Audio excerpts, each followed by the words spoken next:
Hey guys, Navin out on No Limit Hold'em. This is the fifth installment of Overpowered Poker. And this is going to be the second look, the second video, specifically on playing the flop. We're going to kind of go to the basics. We're just going to talk about continuation betting, which is, one of the big keys to being an effective poker player. Is you have to understand how to c-bet, like when to c-bet, why to c-bet, when not to c-bet, and how to defend against c-bets. We're not going to get into the defense. Um, we're going to just talk about c-betting basics and planning our lines. And oftentimes, a betting line or a line is just what your plan is for the hand. Do I want to bet, or bet check, call, or bet shut down? It's your basic game plan based on the relative hand value that you have and any reads that you might have on your opponent. Um, why did continuation bets stand the test of time? Like, this is an old concept. This is an old school tactic. This has been around since the beginning of poker strategic theory, or no limit hold'em strategy. Um, and there really is a game theoretical reason that continuation bets make sense, made sense, will continue to make sense. It's not actually because you still have the lead or you have initiative in the hand, because poker doesn't really work that way. Game theory doesn't recognize, or game theory optimal strategies don't recognize initiative as such. But the player that has the quote initiative, what that really means is that the player who has quote initiative, it really just means that's the player that has the uncapped range, and it also typically means that you've got the wider range. So if you are the pre-flop raiser and your opponent is pre-flop caller, then you're going to have everything from your steals, which is something like a bluff, all the way to pocket aces in your range. Whereas your opponent that just calls pre-flop, he's not going to probably have pocket kings, pocket aces. He's probably not going to have like really strong hands, but he's not going to have any steals either. He's going to have a more capped but bound range. Like, he's going to have a more narrow, medium strength. It's going to be a little bit stronger due to the gap concept. It just takes a stronger hand to call a raise than to make a raise. So you can aggress a little bit wider than you can call or flat. But the just the normal equity distributions, the way that most pre-flop raising ranges, and especially 3-betting or 4-betting ranges, are going to interact with most flops compared to the way that more of your calling ranges are going to interact with more flops. It just leads to the situation where the pre-flop raiser, the guy that has, quote, the initiative, is going to have a more polarized range. He's going to have more bluffs, and he's going to have more nugget value, more frequent strength on more boards. I mean, it's not always going to be the case. There definitely are flops that will favor pre-flop caller, but most of the time, the flop is going to come out, and the player, whoever put in the last raise pre-flop, will have the most incentive to bet the flop, because they'll have more value hands that want to get 3 streets in, but they'll also have more air, more bluffs that would just like to bet and get their opponent to fold. Another reason that continuation bets are still relevant is because just players play still pretty badly against them. And if you just put in a half pot c-bet on the flop, you only need your opponent to fold a little bit over 33% of the time to make money. And that's even if you never win the pot after you bet and get called. So if you add in whatever equity you might have, and future bluffing opportunities that might be plus EV, um, and you realize that all you need to do is get your opponent to fold 1/3 of the time against your continuation bet to at least break even on it, it should be pretty obvious to see then why continuation bets always have been and probably always will be a major part of good poker players' overall strategies. Um, we're going to just have a lot of value hands, and we're going to have a lot of bluffs, and that means we need to be doing a lot of betting. We want to, I mean, you can think of it in terms of, we want to value bet when we can get called by worse, and we can bet when we want better hands to fold, and that's a pretty good way to think of it. I think it's a little more effective, a little more efficient, a little more accurate just to say, The two reasons to bet would be to build a pot when we're a favorite, to win that pot at some point, either at showdown or by showdown. Or number two, the second reason would just be to get your opponent to relinquish whatever equity they have. And if they have more equity than you and you're kind of bluffing, that's awesome if they fold. But even sometimes if you have more equity than them, it can still be to your advantage if they fold. Maybe you flop bottom pair. You don't want to bet necessarily for protection. I think that's a concept that would be good to get away from. I think it's really ingrained in the popular poker mythos, and everybody who knows anything about poker is familiar with the concept of protection. But I think that it would behoove you to do your best to get away from thoughts about protecting your hand. I don't think that that's a relative and effective way to think about poker. A better question, even than why should we c-bet, would be why not c-bet? Because I think as pre-flop raiser, it's not going to be too hard to find reasons to make a bet on the flop, but you shouldn't bet 100% of the time. And there's a lot of reasons for that. It's because sometimes it's just a bad spot to bet. Sometimes you have a bad hand to bet with. Sometimes you have a bad board to bet, and sometimes that matters. You also don't want your frequencies to be so out of whack that anybody with a HUD can see that you're c-betting so much. Like if you have a c-bet percent of 90%, then when you get, like, let's say that I'm playing against you, and you open raise from the button, and I can see on my heads-up display that you have a c-bet percent that's like 95%, and I call out of the big blind, and we go to a flop of like 7, 8, 6, 2-tone, I can just check raise super wide, because if you're betting that often, you're going to have a really merged range, which when your range is merged, it just means you've got like strong hands, weak hands, middle hands, just hands of every ilk in your range. That in and of itself, the fact that you're merged does not necessarily mean that it's a bad bet or that I've got a lot of good things I can do against it. But if you just merge your range on every single board, yeah, then you're just going to have too much air, not enough value, too many middle strength hands, really just too many hands that can't stand a lot of pressure. So if I know that you're c-betting almost any 2 cards on every flop, then I can flat you pretty wide pre-flop, and I can plan on doing a lot of like check raising flops and like bombing turns and just really put a lot of pressure on you, and your betting range is not going to be able to stand up to that much pressure. Whereas if you get your mind around this idea that polarizing your range is usually going to be the way to go, sometimes you're going to have a value hand and you should bet that. Sometimes you're going to have air and you're going to want to bet some of your air too.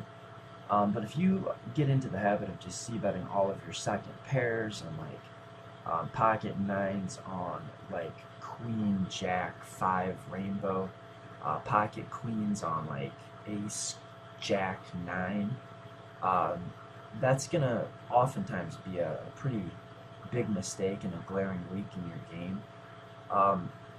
You really just, I think if you just get in the habit of asking yourself a very simple question, what do I hope to accomplish with this bet? Then you'll be better off for it. And the two main things that you should be looking for, you should be looking for hands in your opponent's range that are worse than yours that will call you, so you can get called by worse for value. And you should be looking for hands in your opponent's range that are stronger than yours or have a good amount of equity against yours that are going to win a pretty high percent of the time if you just take your hand to showdown, that will fold. Those are the two main things. And maybe a slightly better way to look at this, I think it's better, but it's a little more complicated, would be just to look at your hand and just kind of frame it out in terms of relative hand value and your opponent's mistake propensities. This is how I teach my students to play.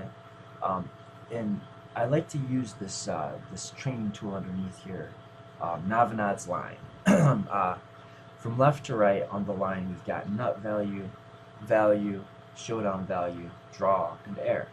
And on the far left and far right of that line are the most incentive to aggress. If we've got air, we have a lot of incentive to get aggressive. And if we've got nutted value, we've got a lot of incentive to be aggressive. But if we're in the dead center of the line, showdown value, like a really good bluff catcher somewhere in the middle of our range, then we probably don't have a lot of incentive to become aggressive or stay aggressive.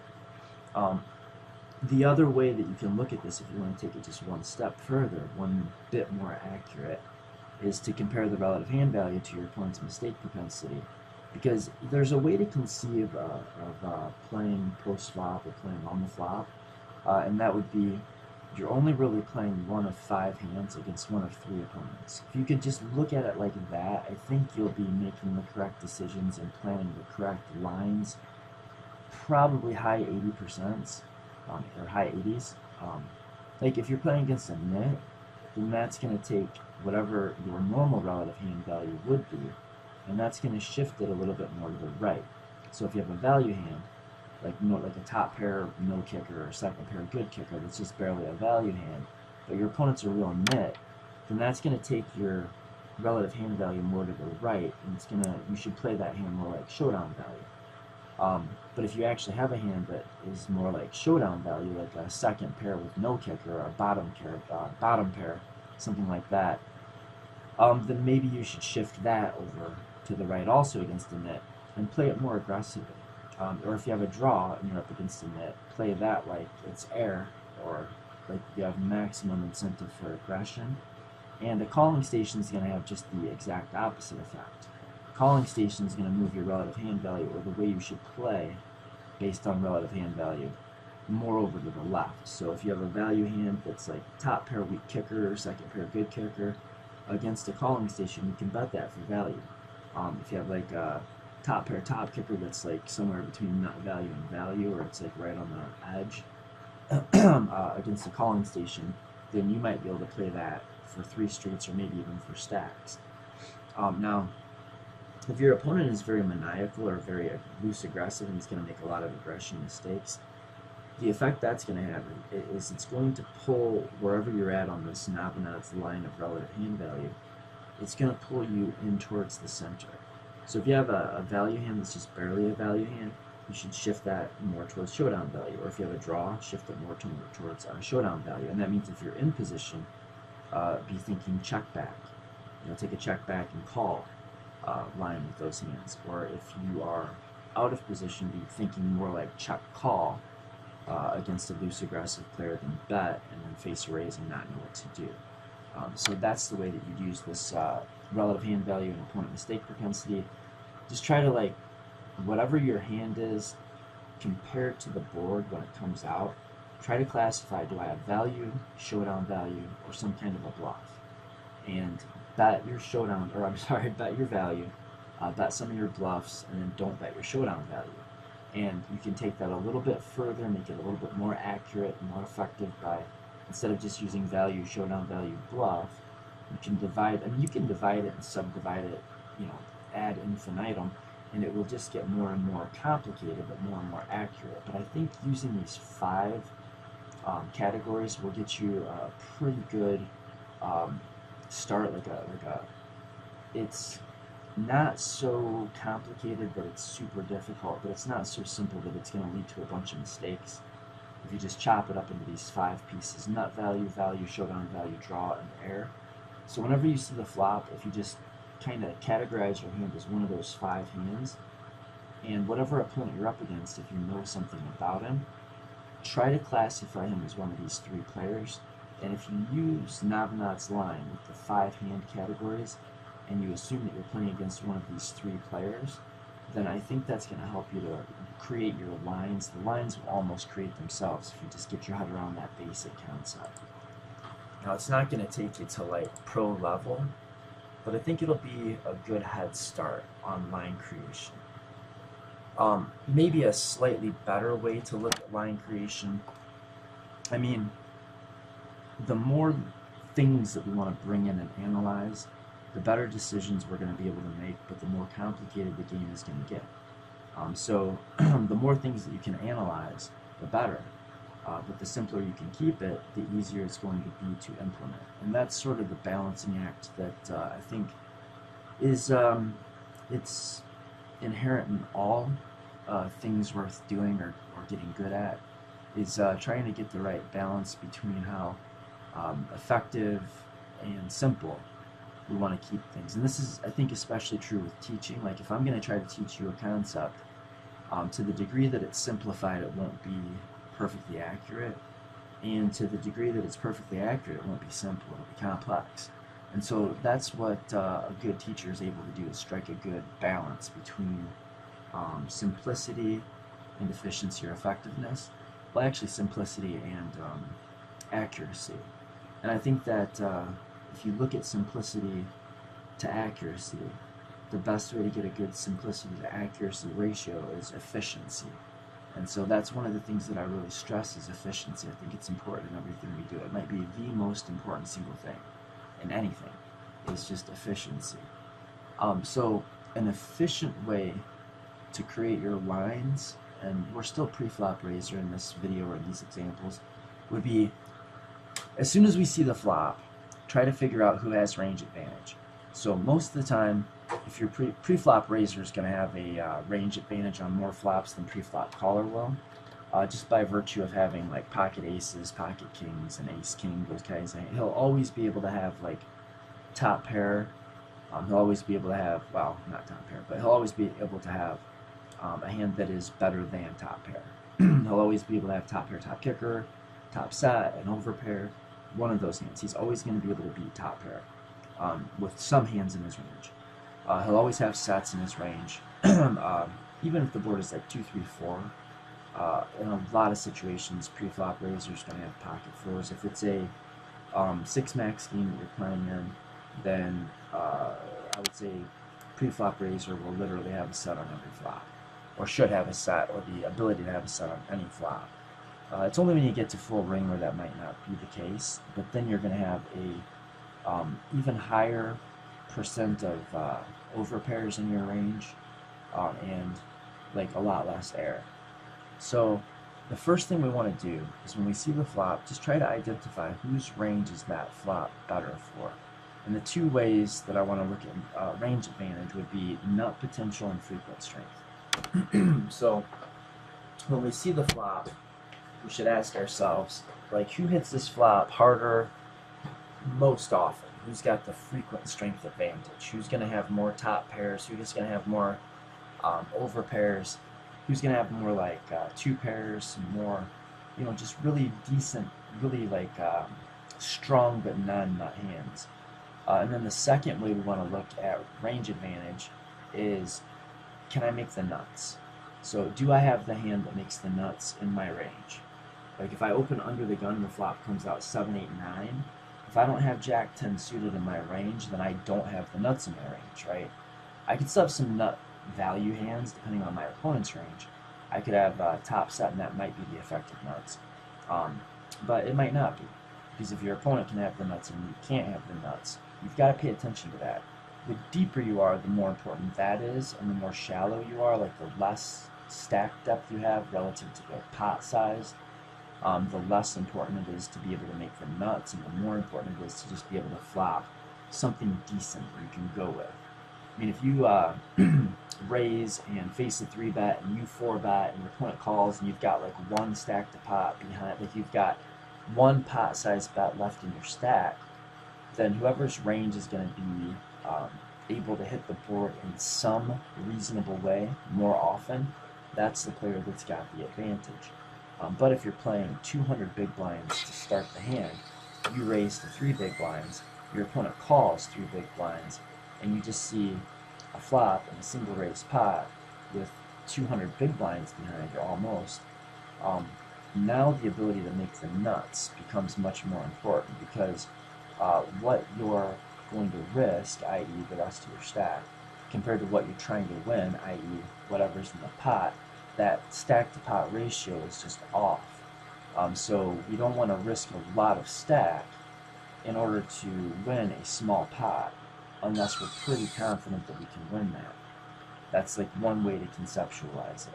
So when you see the flop, and we're going to go into some examples of this, but when you see the flop, just try to identify who's going to be happier with that flop in the long run. So we're not just talking about the hand that we happen to have right now, but we're talking more about what our hand looks like to our opponent, so what our range is. And then the other thing to look at is relative hand value and opponent mistake propensity, which we've already talked about. And the range advantage is going to tell you if you're playing offense or defense. So if you're at a big range disadvantage, then you shouldn't be thinking about how you're going to aggress. Your default should be like check, and how am I going to continue against my opponent's aggression. And that's even when you have a really strong hand. So like for example, if you did open under the gun, and you're in a full ring game, you're playing against a bunch of fish, so you're using a really tight range, and you're opening with a really big size, because you know your opponents will just call you with worse because they're bad. You know, they're just bad at poker. You're at the local 1-2 game at the local casino, and you raise to like $9 at a 1-2 game under the gun, with a range of 8s plus, king, queen, ace, jack plus. And one player at the table is reasonably good and calls from the big blind, or say the button, and you're pretty deep with just that player. Like let's say everybody else has 100 big blinds or less, but you have 200 bigs, and this guy that calls you from, I don't know, we'll say the button, also has 200 big blinds, and he's a pretty reasonable player. Now when the flop comes out 9, 10, jack, or 10, 9, 8, or 7, 8, 9, you have to pay attention to that, because your opponent can have those hands in their range, like the jack 10, and hands that are going to make the nuts, hands that are going to make a straight. Plenty of sets, plenty of pair plus draw. They're going to have murdered that kind of flop much harder than you do. So even though you've got a bunch of pocket aces, pocket kings, pocket queens, you're going to have a lot of pretty strong hands. When you're that deep against a knowledgeable opponent, especially when you're out of position, you shouldn't be betting your aces, you should be checking your aces. If you think your opponent's good enough to put a lot of pressure on you.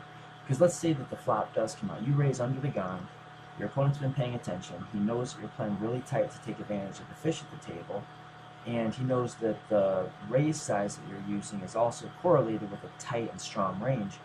So you opened to 4.5, 5 times the big blind. Let's just say you go 5 times the big blind. So you opened at $10 under the gun in a 1-2 full ring game, and you've got 200 big blinds, and the only player that calls you is the button. He's got 200 big blinds. He's a good, strong player, and the flop comes out 8, 9, 10, but you're not opening queen jack suited, and your opponent knows you're not opening queen jack suited. So even if you have pocket 10s here for top set, you should still check. And the reason that you're checking here is because you're at a range disadvantage. You have a nut disadvantage and probably a frequent strength disadvantage also. So you might ask, well, yeah, but if I have a set, then why would I check my set when I have a set this time? And the answer is, well, for one reason, because of all the times that you don't have a set, you're going to be checking to this guy. And you don't want it to be like free lunch every time you check to him, where he can just bet and take it. So the one reason is you want to check the strong hands that you actually do have. The few strong hands you do have in your range ought to be checks, because you want to do as much as you can to protect the rest of your range that has to check. So if you're going to have a bunch of hands that check and fold, you're going to have a decent number of hands that check and call once, or check and call twice, and then fold river or fold turn. Then you also want to have the hands that can call down or get stacks in as part of your checking range to protect the other hands in your range, and not just give your opponent license to steal every time you check.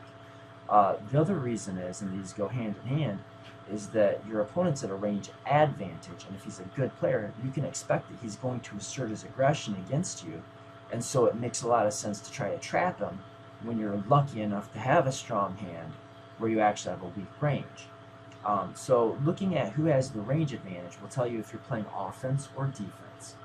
Then looking at your stack depth will tell you if you should really be more concerned with who has the nuts more often, or just who hits the flop in some way more often. And again, the deeper stacks are, the more important it is to have the nuts in your range, and the more shallow, the less stacked the pot you have left, the more it matters just how little air you have.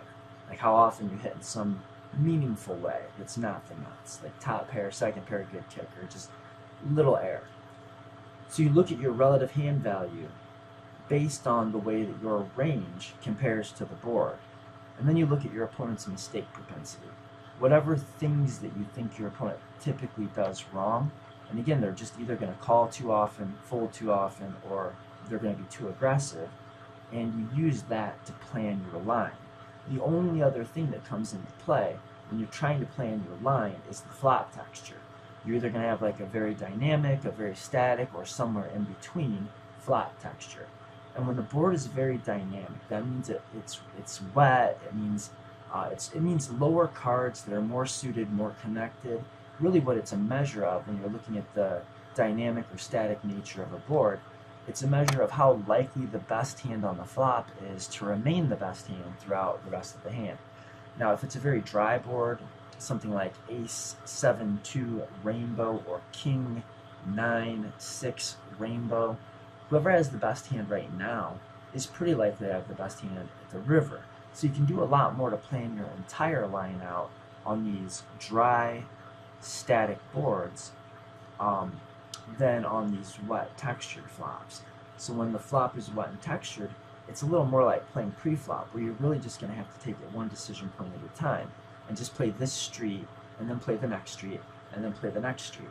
But when the board is more dry, static, then you're more likely to be way ahead or way behind, and you can decide, how many bets would I like to get into this pot, and how did they go in best? Did they go in best by checking to my aggressive opponent and getting him to bet for me, or do those bets go into the pot more likely and against a better range if I do the betting myself?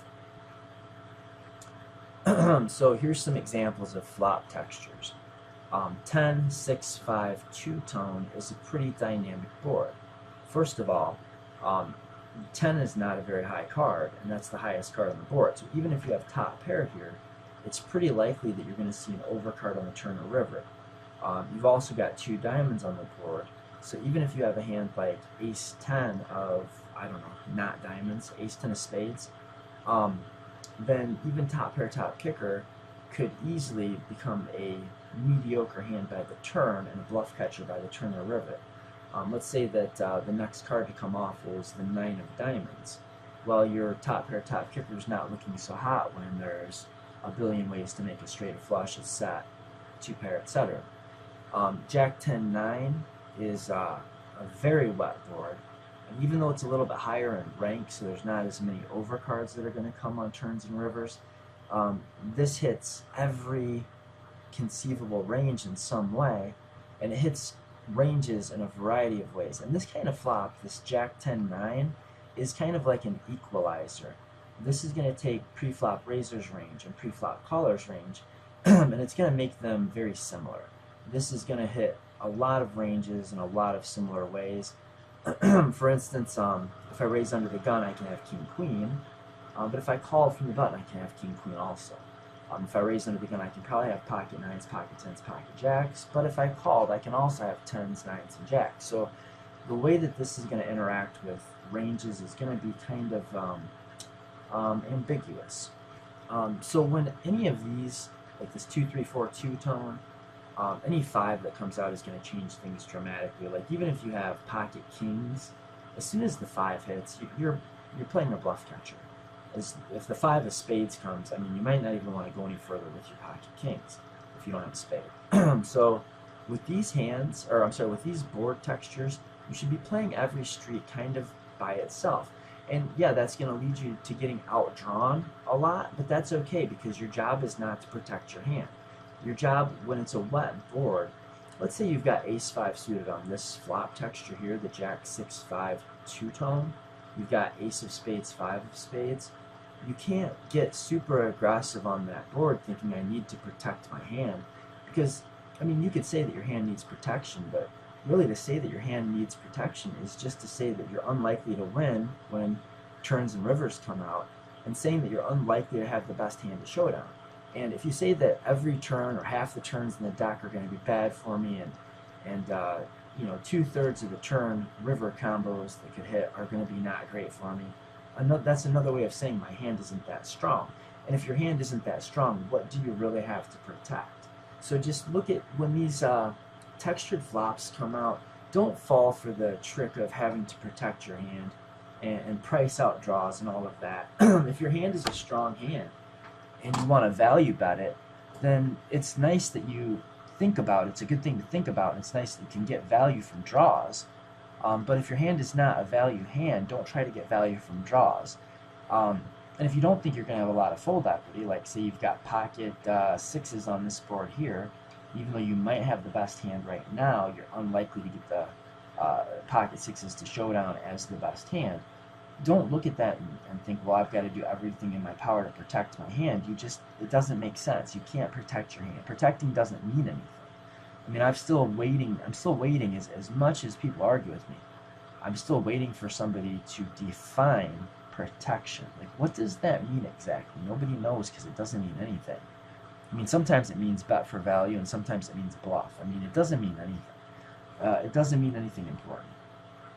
Now, if you go to the flop, and the flop is one of these textures, you want to go through that same process. Who more often has something rather than nothing based on the hands that would be in their pre-flop range? And who can make the nuts and who can't? And those are your two types of range advantage. And if you get the same answer in both examples, then you know who's got the advantage and who's on aggressive or on offense, and who's on defense. But if you get a different, this is the only, I probably should have explained this better on the previous slide, maybe in the previous video. But when the two ideas, frequent strength and nut potential, are different, like one player has the nuts more often and one player has more frequent strength more often, that's the only time that you need to decide which one makes the bigger difference. And that's when you look at the stack to pot ratio. If you've got a stack to pot ratio of 3 or 4 or 2 or 1, then it's really just all about who connects in some meaningful way with their range more often is on offense. And if you have a really high stack to pot ratio, maybe you've got 100 or 200 big blinds and it's a single raised pot, if one of you has more, somethings and less air, and one of you has a lot more nutted value hands in your range, then the player who has the more nutted value in their range has the, let's just call it initiative, to use kind of an old poker term, but it doesn't necessarily mean that we're a pre-flop raiser. It just means we have incentive to be aggressive. We have license to bluff because we've got more value hands in our range. And those things go together. They're kind of the same thing. So on these board textures, if you've got a pretty strong hand right here, right now on the flop, say you've got king, queen here, or ace, jack here, or pocket jacks here, you can probably start to plan your line out straight away. If I've got ace, king here, I can probably, depending on my opponent, if they're a calling station, I just know I want to bet, bet, bet. If they're very aggressive, I might want to check, call, check, call, check, call. If they're very nitty, I might want to take like a bet, check, bet, or bet, check, call line, or check, call, and if they don't bet, then bet, turn, bet, river. So when or if you've got ace, jack on this board, kind of the same thing. Pocket queens, pocket kings on this board, same thing. And there are some draws on this board. You might argue that there's always some draws on every board, although like jack 6-3 and king 5 deuce, it's not obvious what those draws would logically be. I mean, you could have like some gut shots here if you're kind of wide and spewy, but well, I digress. I think that's really all I wanted to say, is that on these types of boards, we're more likely way ahead or way behind, and on these kinds of boards, the equity distributions are probably closer. And when the equity distributions are closer, we're in a situation that's very similar to pre-flop, and we just need to play every street on its own merit. We can't do a lot of line creation and planning ahead when the board is jack 10-9, two-tone especially, because we don't know what those turn and river cards are going to be, and that matters a lot. Same thing with 10-6-5 two-tone. It's going to be a lot different situation if the next card off is, let's say, the 4 of diamonds, or if the next card off is the 9 of spades. Those are two very different situations, or the 2 of hearts, or even the ace of clubs for that matter. So here we have to play every street on its own basis, and that means we're just going to map out our We're going to look at our relative hand value. We're going to look at our opponent's mistake propensity. We're going to look at who has who's on defense, who's on offense. So if we're on offense, then we need to design our aggro range. And if we're going to be on offense and we're going to have an aggressive, we're going to have betting ranges, then we just look at our hand and say, is this a hand that I want to get aggressive with based on its relative hand value? And its relative hand value is going to be like, again, either nutted value, showdown value, or a bluff catcher, a draw of some sort, or error. And we kind of relate that again to our opponent's mistake propensities. If we do those things, that's all we really need to know what to do right here, right now on this street. But again, we're playing every street on its own merit. And the player that has the initiative, the player who's playing on the offense, can change from street to street pretty easily on these boards. Whereas on these more static, drier board textures, we probably are going, if we're the aggressor, if we're on offense on the flop, if we've got a range advantage on the flop, it's unlikely, it's not impossible, it's unlikely to change on the turn.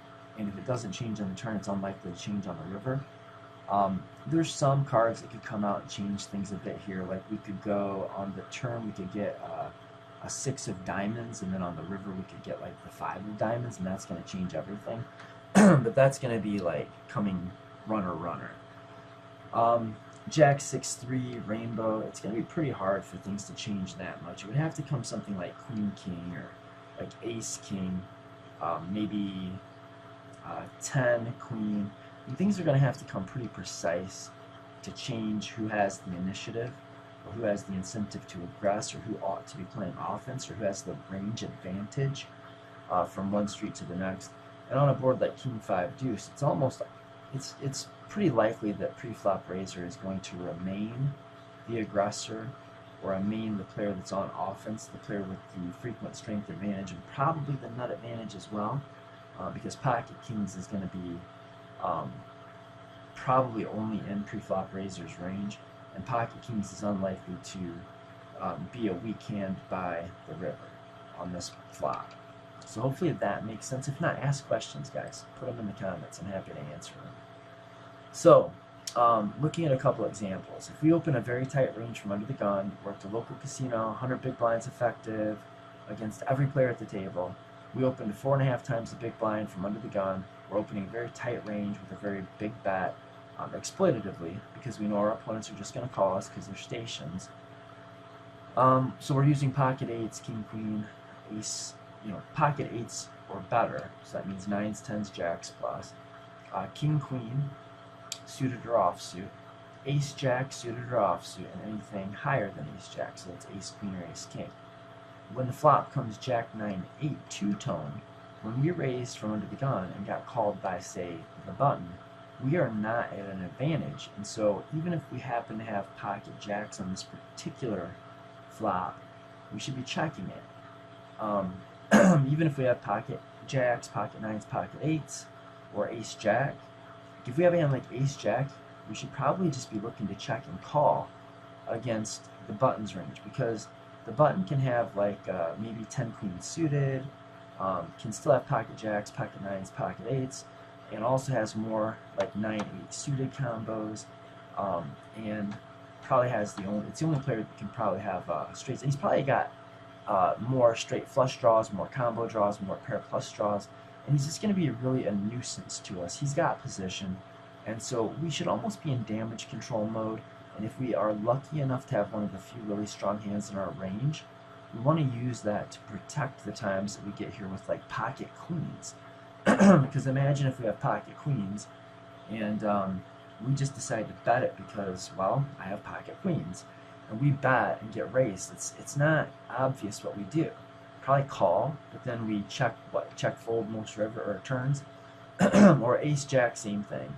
Even pocket kings. I mean, if our opponent really realizes the advantage that they're at, it's going to be pretty dicey for us to try to get pocket aces to showdown against a player who's being really aggressive against us. And if we start by betting, it's going to be so much more the worse. We can bet, get raised, now the pot's swelled, and we're in a big predicament. Whereas if we just go into like a check call line, we keep our opponent's range wider, we keep our range weaker looking and give our opponent more incentive to aggress, and we keep the pot smaller. So for all of those reasons, this is a flop texture given pre-flop action that we're going to want to be passive on. And this is a flop texture where we're just never going to miss this. I put this into Flopzilla, and if you count, like, you know, bottom pair, which I guess we can't have bottom pair, but if we count like pocket nines, pocket tens, we never have air here. We've always got at least a gut shot or a pair. And like 80% of the time, we're going to have something decent, something pretty good here. So we've got a massive range advantage here, and so we should be the aggressor. And so how do we aggress? Well, we might want to just make a range bet when we have this much of an advantage, but I don't want to get into range betting in this video just yet. So we're not going to bet our range. We're going to polarize when possible. And that means we're going to bet the best hands and the weakest hands in our range. So on a board like this, where we're going to have a lot of somethings and not very many nothings, we need to find some hands to turn into bluffs. Like pocket nines might be the weakest hand you get here with ace jack, pocket nines. That might be it. So you definitely need to be bluffing with those hands. And you got to be careful about how thinly you bet for value. If you have like ace queen, you don't want to bet that here. If you have king jack suited, maybe if you open that, which I guess we didn't, but just as an example, you might want to be careful about even betting that on this flop. That might be kind of like turning your hand into a bluff, because you're going to have eights, you're going to have king queen, you're going to have ace king, pocket aces, pocket kings, pocket queens. So if you're polarizing, and you should be, that means you're betting the strongest hands and the weakest hands, and you're checking the rest of it. As long as you don't think your range advantage is so strong and your opponent's so good that you should be betting your entire range, then probably you should be betting the top and bottom of your range and checking the center, more mediocre strength hands in your range. Now that can shift based on our opponent's mistake propensity. If they just make a ton of calling mistakes, then we probably don't want to bet nines, and we probably do want to bet pocket kings. Or I'm sorry, like whatever we said we just barely shouldn't bet. King jack suited, ace queen. If our opponent like just never folds, then maybe we can bet some of those hands for value. And then most of our opponents are going to fall somewhere in between those extremes.